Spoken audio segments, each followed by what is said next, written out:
jullit yi mbokki taalibe yi asalaamaaleykum wa rahmatullahi wa barakaatuhu yéen ñu ngi bàyyi xel fii ci Bamba TV fas yéene ñëw ànd ak yéen ci seen émission bi di xam sa diine di ci ànd ak Serigne Mamoune Ndiaye mbokk yi xam ngeen ne bee jàll ñu ngi doon wane nu ñuy jàppee bii nag fas yéene wane nu ñuy tiimee tiim nag leen kay waral ñàkkum ndox wala feebar boo xam ne boo jàppee mën na laa indil problème wala dem foo xam ne dafa sori ci amoon ndox ci yoon wi fas yéene ci ànd ak yéen nag Serigne Mamoune Ndiaye wan ñu ni ñu koy defee Serigne Mamoune Ndiaye mi ngi toog fas yéene wan ni ñuy tiimee kon dañuy jéem a tàmbali suñu émission incha allah fas yéene wan ni ñuy tiimee bismillah dafa gën a loxo yi ci suuf nag lay doon waaye li ñu ko message si basan gi rek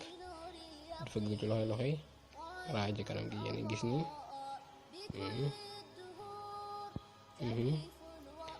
waaw fa gaar ci suuf lay doon nag waaye duñ basan raay ci loxo bi ci conc bi ci tibaar ba ci conc bi